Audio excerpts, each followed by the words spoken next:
What's going on is Ron because I handle the tradesman service and solutions. Don't worry about the wrinkled shirt. That's not what this video is about. So when I started running my business, I quickly found out that I'm not having enough time to schedule things properly, send out my invoices, inventory, money management, data entry, all that stuff, right? So I quickly found out, I was like, hey, I need like at least a day where it's just like an easy day where I'm not working. So I made like an office day. Mondays are usually my office days.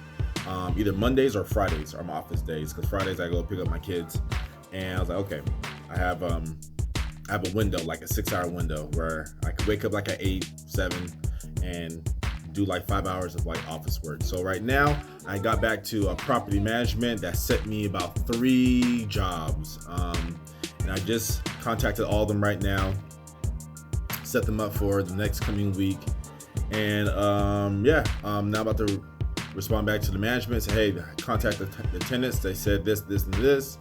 And I think it's going to be around this much. You quickly find out that you shouldn't give them a set price. If you are, say, hey, the price will be this unless I find something that I didn't see in the pictures, because you don't want to go out. These properties that they're sending me, they're pretty far out. And I told myself I wouldn't do far properties, but hey, I got time. So they're pretty far out. I talked to the tenants to send me pictures, and I said, okay, it looks like this right here. So go back to property management, and I'll say, hey, it'll cost this much unless there's something else unforeseen that I run into.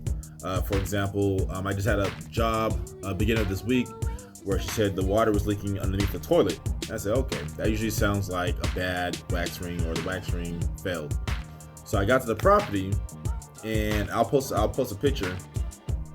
I ripped the toilet off, and whoever did it last time, I see this a lot, is that they'll redo the floor, and then let's say the previous floor had like tile that was like, tiles are thick, but now they have like linoleum, or they have LVT, whatever, LVP, and so it's thinner, and so now the cast iron is sticking out further than the flange. So the floor is like right here, but the pipe is like sticking like, let's go right here. That the cast iron is sticking out like this far. So I'm like, okay, that's probably why the wax ring failed. Like the cast iron is penetrating through the wax. So I was like, hey, look, I know I said this, but if you want to resolve this right now, like I could put a new wax ring on. I could probably even double it, but this is going to cause a problem. Letting you know, it'll be this much extra, because now I have to shave down this cast iron so it can be level with the floor. Right now it's protruding into the toilet, and so that's something that happens. But I usually give them a price range. Say, hey, it could be from this to this. I'm not there right now, and sometimes they want a price right then and there. So I say, okay, look, my starting price starts at $125, right? And depending on the look of this job and for the pictures, I'm assuming it could be starting at $125 to like $400, and they're usually okay with that. They say, okay, cool, yeah, when you get there, let me know. And when I get there, I'll let them know. I say, okay, this looks like a $175 job, parts and material. So that's what I'm doing right now. And then after I get all these contacts, I have to go about 10 miles away and have to board up this house, because they just did an eviction and there was squatters in there. So they want me to board up this house, and so that should be fun. This is like my 3rd time dealing with squatters, or a house that was evicted. There might be some squatters there, so I'll try to get some footage. All right, so I'm back, and I was looking at the text message that one of the tenants said. The work order was like, hey, my ceiling above my water heater, a piece fell out. I contacted the tenant. The tenant sent me a picture back, and it looks like the piece that fell out, it was like a perfect square. And so I said, okay, and the way the ceiling looked, I said, it looks like it's water damage. I was like, was there a leak there before? And if there was, have they fixed it? And he's like, honestly, I don't know. My move-in was delayed because they had to fix this water damage, blah, blah, blah, blah. I was like, okay, well, let's go. I asked him and said, hey, let me talk to your property management, and then can you check this if there's still a leak, or if that piece is still moist? Because if it's still moist, or wet or damp, that means there's most likely still a leak somewhere around it. And it's a tough spot. It's probably like not even a foot, little bit less than a foot clearance of the expansion tank in the ceiling, and that's a tight spot. I might not even want to do this job. Just trying to get in there and patch it up sounds like a hassle that I don't want to do. It doesn't sound like it's worth it either, because this is like an hour away job. So I mean, sometimes department management is cool. I was like, hey, I'm charging you extra because it's an hour away, and they're like, okay, no problem, as long as you get it fixed. I was like, oh, okay. So we'll see what the client says, or the tenant says. Okay, so I was about to get some footage of the house I was about to board up, but this is what happened. So I get to the place. I'll put pictures in to show you guys. I went to the property. I pull up. There's 2 cars in the driveway, right? Now, I had to think. I was like, okay, she did say that they were taken off. I think she said they were taken off to jail last night. Now, I'm not sure if she's saying they, like there's multiple people, or is one person that was taken off. So, being that there was 2 cars, I was like, okay, it must have been multiple people. These are squatters, right? So, I'm trying to think, like, okay, she said the door's open. She said knock first. If you hear movement, don't go in there.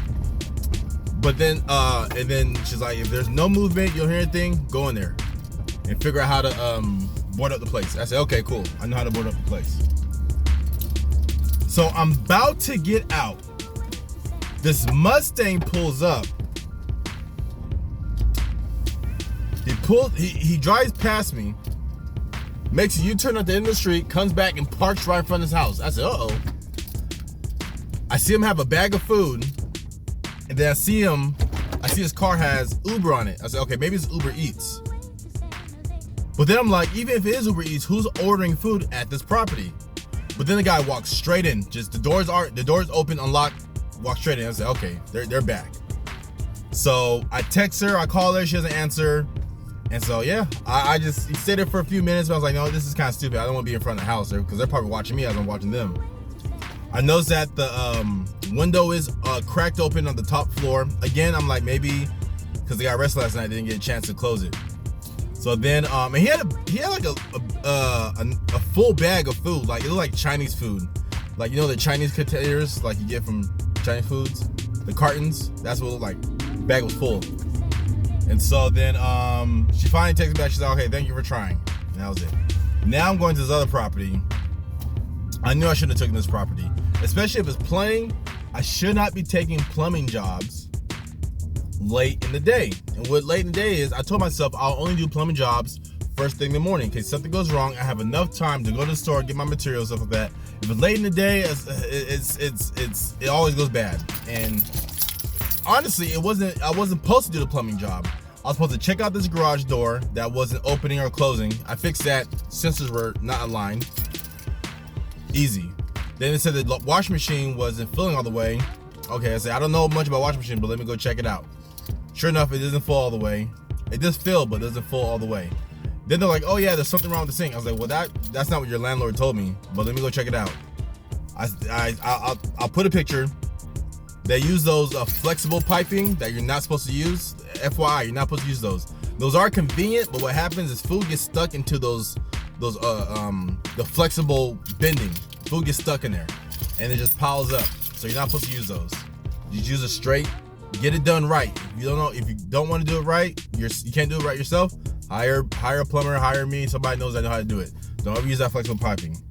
So it just went bad from there. I filled up I was like, okay, I don't see no leak. Originally, I didn't see no leak. I said, maybe it's from the dishwasher. So then I was testing. I was like, let me see if everything's tight. I guess I gave the right touch, and it loosened up, and water just started coming out. And I already filled like the sink up a little bit, and it just started coming out. And then I'm trying to tighten it, but it keeps slipping. Like it's like cross-threaded, and it's not good anymore. I'm like, God dang it. Okay, let me go get the right P-trap. Let me get the slip joints and everything. So I'm at Lowe's right now. I'm gonna get that and then head back, and I'm done. I told myself I shouldn't be working on on Fridays where I have something scheduled every Friday, and this happens.